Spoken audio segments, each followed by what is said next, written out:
Hello everyone, it's Jazz, it's Sunday, new show, West Ham Talking Point show, so I hope you will enjoy today's content, and like I promised, I will do more and more shows in the coming days and weeks really. I haven't been very active last couple of weeks, but I will be from now on. We shall really push the channel now. 1,584 subs the last time I had a look. We need to hit that 2,000 subs, people.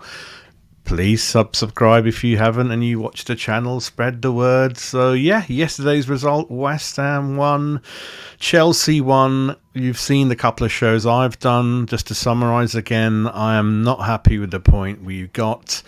It's okay if you're winning games. Like I said, we're not winning enough games, so too many draws, too many defeats will not do much to help West Ham's cause at the bottom of the table. And also the tactics at the beginning of the game at home in the London derby, very, very negative. Flat back five for most of the game, and then they score, then we wake up, then we score, then we suddenly find out, well, if we did a bit more of this from the beginning, we could have got a win. So there you go, there you go. Talking point today, you can see West Ham United, in my opinion, are desperately in need of more leaders on the pitch. And dare I say it, I think next season, well, we will be forced to do it anyway. We need a new captain. I think Declan Rice is not captain material, certainly not at the moment. He's very, very young. And I just don't think he's got that kind of personality, really. Obviously, some players kind of, yeah, they captain. It's kind of the way they play. But for me, I don't think you can see it on the pitch. There's not too many people pointing fingers. There's not too many players trying to G the other ones up when it's going, when it's going a bit tough on the pitch. I think the team's just too quiet. They're too nice.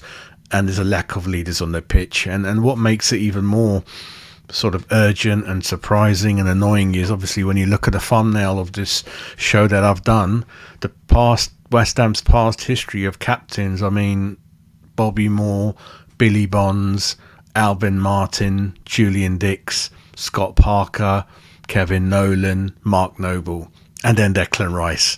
So then you can see when you compare Declan Rice to these guys, he's not captain material. He's a good player, but he is not captain material. And all across the pitch, you've got people like Zuma. He's too nice, very, very quiet. I don't think he's the kind to aggressively point fingers at the rest of the team. Souček, very, very soft. Benrahma, he doesn't even show up for half the games like yesterday, so forget about him. Antonio, no way. He's just a child, just has a laugh on the pitch. He's not serious enough to be captain. And we need a captain. And that should have been one of the most important remits for the scouts, that we're looking for new players, but can we find that captain leader in them as well? That'll be a plus point. And I know there's perhaps not many of them around anymore like the way they used to.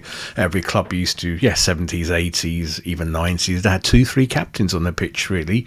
And I've just mentioned sort of Scott Parker. I think top of my head, he won Hammer of the Year 3 times.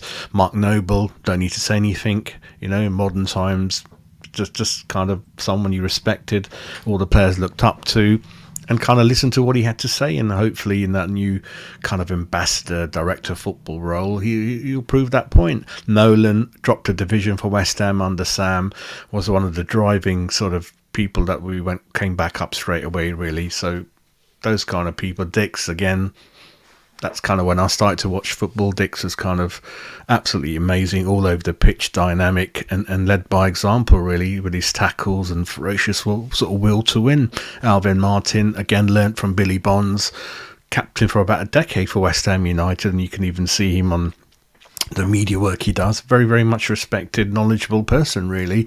So that's kind of what we need. And it's things like, perhaps when we don't get a free kick that we deserve, or perhaps the referee sort of gives a foul kind of in the opposition's favour, there's absolutely no one from our team that goes up to the referee, has a go.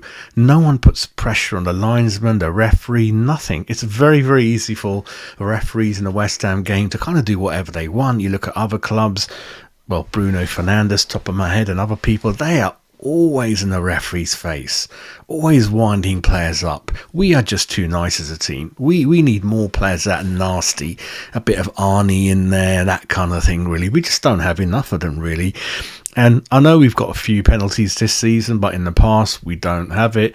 I think Antonio yesterday, I gave an example that after the first minute, we gave away a very dangerous free kick on the edge of our area. A minute later, which was the second minute, Antonio literally got one or two people kicking lumps out of him. He doesn't go down. Right on the edge of the area would have been a great free kick, and we don't get a free kick. We're just not streetwise enough.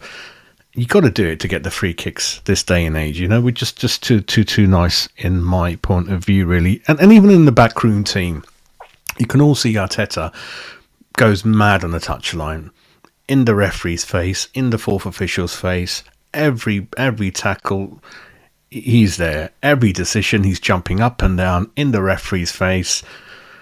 Even his backroom team, they're all taught to just put pressure, you know, real winners. And I think our backroom team, I think Nolan's gone really quiet last couple of seasons. There's just no one there. They just sit there.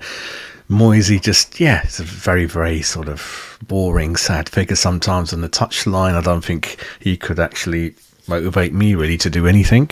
And I think we need a bit more of those, really. The squad obviously is the fourth oldest, I think, on average. Last season it was the second oldest, behind Leeds. So when you're kind of getting old, you're losing a lot of players due to contracts expiring. That's another reason where perhaps players are their heads somewhere else. We lost 7-8 players last season. People like Yarmolenko, really, was their head really at West Ham? I'm not sure. You know, earning good money, hardly playing. We got Lanzini. We're losing 6-7 players again. The season coming up. Again, that doesn't really help. You look at Arsenal, they got rid of all these high earners, aged earners, injury-prone earners, and now they brought young 23, 24, 25-year-olds with something to prove, fitness that's kind of in their prime of their career, all going to grow up together, similar age. This is kind of what you need, really. And scouts, the scouts definitely need to look for more leaders out there. That should be part of the remit. Pace, of course, we need pace. You need that, and I think in some parts of our game that's lacking. And I think it's time, really, David Moyes as well, to just give a couple of more games, because obviously the good point of giving someone consistent run in the team, you find out more about them. You can't keep chopping and changing.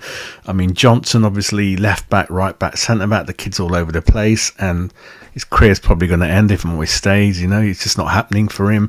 Benrahma, what we're finding out, what I thought was he's just not good enough for West Ham United Premiership consistent level. No chance. If you want him to bang in the odd goal in the Cup and the Europa or someone in the bottom three, he can more or less do it. In all the other games, he's just non-existent. He just hasn't got it in him, really. Probably a Championship player at best. Emerson, on the back of that, is kind of finding out some good things about him, that he's certainly a good squad player at a minimum, really. And the wing back, he kind of enjoys it. Kehrer, we can see there's an accident in him all the time. So all these things, and Rice's head again. I'm thinking he's probably already busy. He's probably putting more effort into talking to the clubs that he's going to sign for next season in his head, rather than perhaps what's happening on the pitch. Even though he was okay yesterday with Souček, you know, not too bad, but. Yeah, we really need to. And again, the January window, Danny Ings came in. He's just not being used in the right way. He's a sub, and then he kind of won up front. He took Antonio off. It's just what is Moyes doing after time. You really need a new manager in the summer who can buy, younger, fitter, fast players, play them in their right positions. The manager's got a good philosophy of playing good, attractive football, buys players accordingly that will fit that model, get more leaders, captains on the pitch. And kind of, have a bit of a clear out. And unfortunately, the kind of the goodwill we had 2 years ago is kind of gone now. We're kind of struggling to stay up. We're still in a couple of cups. We'll see how that goes. But perhaps Moisey will kind of let that cup game at United go and concentrate on the league, especially with the injuries we've got. But put your comments down in kind of the box YouTube, and I will comment. But for me, there's many concerning points to discuss, really worrying times for us, but one of them is that I've noticed definitely it's a lack of leaders on the pitch, and Rice, for me, not quite up to scratch to being captain of West Ham United. I think we need to look for someone else, someone in their late 20s who's, again, played for 2, 3, 4 clubs, has experienced things at the bottom of the tables, at the top, ideally won something. We need a couple of them. And Noble, again, in his role as ambassador, stroke, sort of, looking for players around the world who can suit West Ham, recommending, the voice between the manager and the board. Maybe you can look for someone like him. Someone like him, he kind of knows how to sort of look a player in the eye and kind of see, do they really want to sign for West Ham? Do they really want to play for West Ham? You can figure that out, really. So, the show today, West Ham Talking Point show. Hopefully do more and more of those in the coming days and weeks, really. And I will be kind of doing some more new shows, dare I say it, perhaps later on today. So hope you have a really nice Sunday. Again, like I said, put your comments down and let me know what you think in terms of any players out there that you think would be good as a captain for us. I mean, Danny Ings, to be fair, he's all right in that. I just thought of it. Danny Ings is actually quite vocal. He's a British lad, played in the Premiership for a long time, but then he's not much used to just being on the sub, playing the last 10 minutes or by himself up front, that kind of thing. So Ings, I think, is not a bad signing. He's 29, 30, been around the block. Lots and lots of good clubs, Liverpool, Villa, that kind of thing. So I think he brings something good to the table. And again, probably do another show on it, but we need 4 strikers, I keep mentioning, and now we got 2. Let's buy 2 more. So Ings nicely fits that model for me. It gives you something different, isn't it? So let's buy a bit more players like Ings. Been around the block, good experience. Not too old as him, perhaps. We need to get more 23, 24, 25 year olds like Agard as well. Agard, again, a lot of you are saying he's future captain material. I don't want to put that pressure on him at the moment.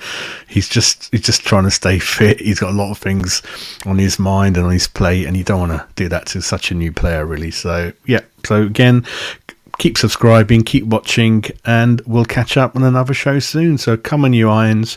Let's get more captains, more leaders in the next window under a new manager, hopefully. Take care.